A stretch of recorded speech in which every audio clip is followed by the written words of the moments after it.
ಮೀನರಾಶಿಯವರೇ, ನೀವು ಭಾವನೆ, ಕರುಣೆ ಮತ್ತು ಆಂತರಿಕ ಜ್ಞಾನಗಳ ಪ್ರತೀಕ. ಇತರರ ನೋವನ್ನು ನಿಮ್ಮದೇ ಎಂದು ಅನುಭವಿಸುವಷ್ಟು ಸೂಕ್ಷ್ಮ ಮನಸ್ಸು ನಿಮ್ಮದು. ಆದರೆ ಇದೇ ಸೂಕ್ಷ್ಮತೆ ಕಳೆದ ಕೆಲವು ವರ್ಷಗಳಲ್ಲಿ, ವಿಶೇಷವಾಗಿ 2019ರಿಂದ 2024ರವರೆಗೆ ನಿಮಗೆ ಭಾರವಾಗಿ ಪರಿಣಮಿಸಿದೆ. ನೀವು ಇತರರಿಗಾಗಿ ಹೆಚ್ಚು ಕೊಟ್ಟಿರಿ, ಆದರೆ ಪ್ರತಿಫಲವಾಗಿ ನೋವು, ನಿರಾಶೆ ಮತ್ತು ನಿರ್ಲಕ್ಷ್ಯವನ್ನು ಅನುಭವಿಸಿದ್ದೀರಿ. ಹಣಕಾಸು, ಸಂಬಂಧಗಳು, ವೃತ್ತಿ ಎಲ್ಲಾ ಕ್ಷೇತ್ರಗಳಲ್ಲೂ ನಾನು ಸಾಕಷ್ಟು ಪ್ರಯತ್ನಿಸಿದ್ದೇನೆ, ಆದರೂ ಫಲ ಏಕೆಯಿಲ್ಲ ಎಂಬ ಪ್ರಶ್ನೆ ನಿಮ್ಮೊಳಗೆ ಮೌನವಾಗಿ ಕಾಡಿದೆ. ನೀವು ಕುಗ್ಗಲಿಲ್ಲ, ಆದರೆ ಒಳಗೊಳಗೆ ಒಬ್ಬಂಟಿಯಾಗಿದ್ದ ಅನುಭವ ನಿಮಗೆ ಗೊತ್ತು. 2025ರಲ್ಲಿ ನಿಮ್ಮ ಜೀವನದಲ್ಲಿ ಒಂದು ಮಹತ್ವದ ಅರಿವು ಮೂಡಿದೆ. ಎಲ್ಲರನ್ನೂ ರಕ್ಷಿಸುವ ಹೊಣೆ ನಿಮ್ಮದಾಗಬೇಕೆಂದಿಲ್ಲ ಎಂಬ ಸತ್ಯವನ್ನು ನೀವು ಒಪ್ಪಿಕೊಂಡಿದ್ದೀರಿ. ಇದೇ ಅರಿವು 2026ರ ಭವಿಷ್ಯದ ಅಡಿಪಾಯ. 2026 ಮೀನರಾಶಿಯವರಿಗೆ ನೋವಿನಿಂದ ಹೊರಬಂದು ಶಕ್ತಿಯಾಗಿ ರೂಪುಗೊಳ್ಳುವ ವರ್ಷ. ಇದು ಕೇವಲ ಬದಲಾವಣೆಗಳ ವರ್ಷವಲ್ಲ, ನಿಮ್ಮ ಆತ್ಮಬಲವನ್ನು ಮರುಪಡೆಯುವ ವರ್ಷ. ಈಗ 2026ರ ಪ್ರಮುಖ ಗ್ರಹಗತಿಗಳತ್ತ ಗಮನಹರಿಸೋಣ. ಶನಿದೇವರು ಈ ವರ್ಷ ನಿಮ್ಮ ಲಗ್ನದಲ್ಲೇ ಸಂಚರಿಸುತ್ತಾರೆ. ಲಗ್ನ ಎಂದರೆ ವ್ಯಕ್ತಿತ್ವ, ದೇಹ ಮತ್ತು ಜೀವನದ ದಿಕ್ಕು. ಶನಿ ಲಗ್ನದಲ್ಲಿದ್ದಾಗ ಜೀವನ ಗಂಭೀರವಾಗುತ್ತದೆ. ಜವಾಬ್ದಾರಿಗಳು ಹೆಚ್ಚಾಗುತ್ತವೆ, ಆದರೆ ಅದೇ ನಿಮ್ಮನ್ನು ಗಟ್ಟಿ ಮಾಡುತ್ತದೆ. ಶನಿ ನಿಮ್ಮನ್ನು ಪ್ರಶ್ನಿಸುತ್ತಾರೆ, ನೀನು ನಿನ್ನನ್ನು ಎಷ್ಟು ಮೌಲ್ಯ ಮಾಡಿಕೊಳ್ಳುತ್ತೀಯಾ ಎಂದು. ಈ ವರ್ಷ ನೀವು ಇಲ್ಲ ಎನ್ನುವುದನ್ನು ಕಲಿಯುತ್ತೀರಿ. ನಿಮ್ಮ ಗಡಿಗಳನ್ನು ಸ್ಪಷ್ಟವಾಗಿ ನಿರ್ಧರಿಸುತ್ತೀರಿ. ಗುರುಗ್ರಹದ ಸ್ಥಾನ 2026ರಲ್ಲಿ ಮೀನರಾಶಿಯವರಿಗೆ ಅತ್ಯಂತ ಮಹತ್ವದ್ದು, ಏಕೆಂದರೆ ಗುರುವೇ ನಿಮ್ಮ ಅಧಿಪತಿ. ವರ್ಷದ ಮೊದಲ ಭಾಗದಲ್ಲಿ ಗುರು ನಿಮ್ಮ 3ನೇ ಮನೆಯಲ್ಲಿರುತ್ತಾರೆ. 3ನೇ ಮನೆ ಧೈರ್ಯ, ಸಂವಹನ ಮತ್ತು ಪ್ರಯತ್ನದ ಮನೆ. ಜನವರಿಯಿಂದ ಜೂನ್ವರೆಗೆ ನೀವು ನಿಮ್ಮ ಮಾತು ಮತ್ತು ಬರವಣಿಗೆಯ ಮೂಲಕ ನಿಮ್ಮ ಶಕ್ತಿಯನ್ನು ಹೊರತರುತ್ತೀರಿ. ಹೊಸ ಪ್ರಯತ್ನಗಳಿಗೆ ಧೈರ್ಯ ಬರುತ್ತದೆ. ಜೂನ್ ನಂತರ ಗುರು ನಿಮ್ಮ 4ನೇ ಮನೆಗೆ ಗೋಚಾರ ಮಾಡುತ್ತಾರೆ. ಇದು ಮನೆ, ಮನಸ್ಸು ಮತ್ತು ಆಂತರಿಕ ಶಾಂತಿಯ ಮನೆ. ಈ ಅವಧಿಯಲ್ಲಿ ಮನಸ್ಸಿಗೆ ನೆಮ್ಮದಿ ಸಿಗುತ್ತದೆ. ಮನೆ ಸಂಬಂಧಿತ ಸುಧಾರಣೆಗಳು, ಸ್ಥಳಾಂತರ ಅಥವಾ ಆಸ್ತಿ ವಿಚಾರಗಳಲ್ಲಿ ಸಕಾರಾತ್ಮಕ ಬೆಳವಣಿಗೆ ಸಾಧ್ಯ.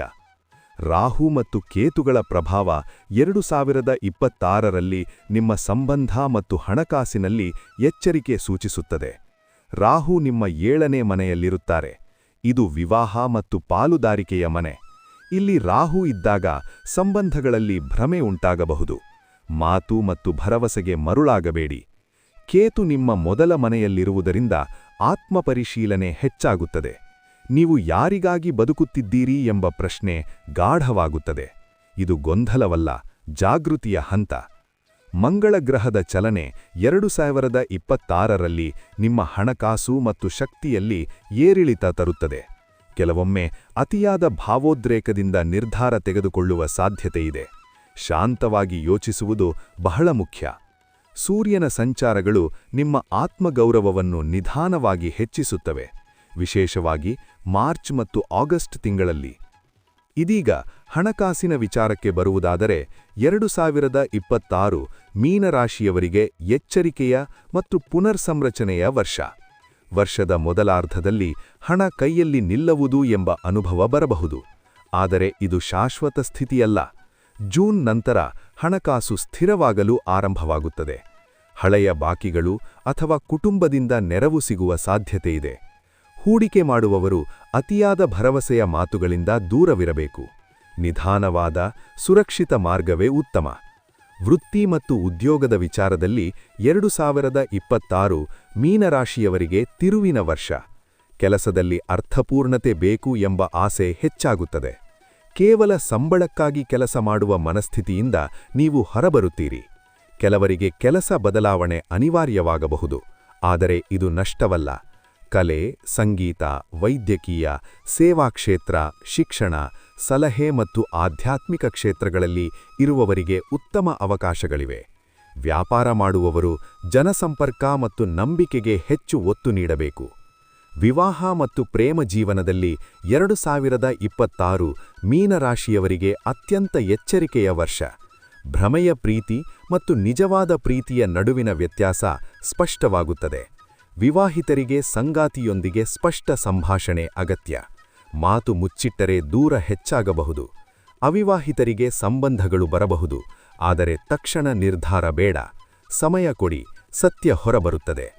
ಕುಟುಂಬ ಮತ್ತು ಗೃಹ ಜೀವನದಲ್ಲಿ 2026 ಮೀನರಾಶಿಯವರಿಗೆ ನೆಮ್ಮದಿಯ ವರ್ಷವಾಗುವ ಸಾಧ್ಯತೆಯಿದೆ. ವಿಶೇಷವಾಗಿ ವರ್ಷದ 2ನೇ ಭಾಗದಲ್ಲಿ ಕುಟುಂಬದ ಸದಸ್ಯರೊಂದಿಗೆ ಭಾವನಾತ್ಮಕ ಬಂಧನ ಗಟ್ಟಿಯಾಗುತ್ತದೆ. ತಾಯಿಯೊಂದಿಗೆ ಸಂಬಂಧ ಸುಧಾರಣೆಯಾಗಬಹುದು. ಮನೆ ಸಂಬಂಧಿತ ನಿರ್ಧಾರಗಳು ಜೂನ್ ನಂತರ ಅನುಕೂಲವಾದವು. ಇದೀಗ ವಿಶೇಷವಾಗಿ ಮೀನರಾಶಿಯ ಮಹಿಳೆಯರ ಬಗ್ಗೆ ಮಾತನಾಡೋಣ.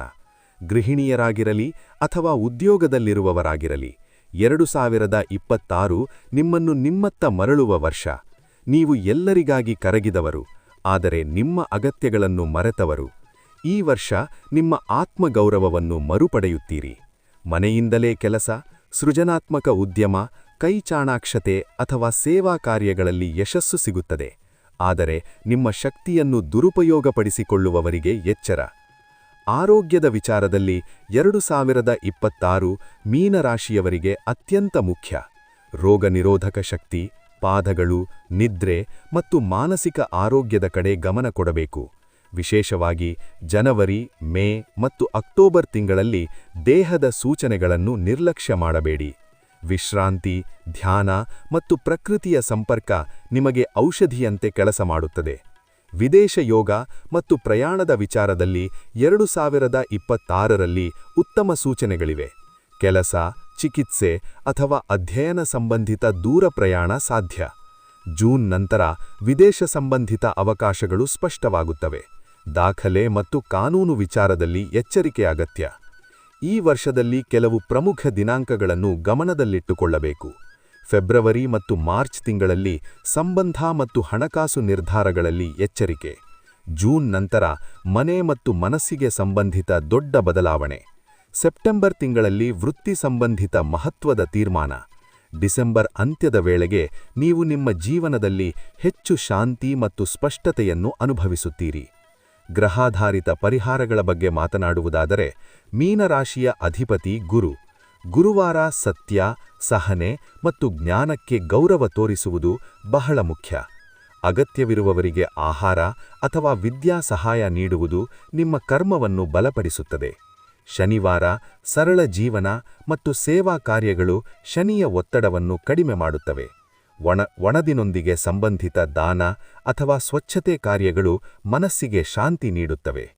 ಮೀನರಾಶಿಯವರೇ, 2026 ನಿಮ್ಮನ್ನು ಪರೀಕ್ಷಿಸುವ ವರ್ಷವಲ್ಲ, ನಿಮ್ಮನ್ನು ಶುದ್ಧೀಕರಿಸುವ ವರ್ಷ. ನೀವು ದುರ್ಬಲರಲ್ಲ, ನೀವು ಆಳವಾದ ಶಕ್ತಿಯ ಮೂಲ. ಈ ವರ್ಷ ನೀವು ಅದನ್ನು ಅರಿಯುತ್ತೀರಿ. ಗಾಬರಿಯಾಗಬೇಡಿ. ನೀವು ಕಳೆದುಕೊಂಡದ್ದಕ್ಕಿಂತ ಹೆಚ್ಚು ಮೌಲ್ಯವಾದದ್ದನ್ನು ನೀವು ಪಡೆಯುತ್ತೀರಿ. ಅದು ನಿಮ್ಮ ಆತ್ಮಶಾಂತಿ. 2026ರ ಅಂತ್ಯದ ವೇಳೆಗೆ ನೀವು ಒಳಗಿನಿಂದ ಶಾಂತ, ಹೊರಗಿನಿಂದ ಗಟ್ಟಿಯಾದ ವ್ಯಕ್ತಿಯಾಗಿ ಹೊರಹೊಮ್ಮುತ್ತೀರಿ. ಶುಭಂ ಭವತು.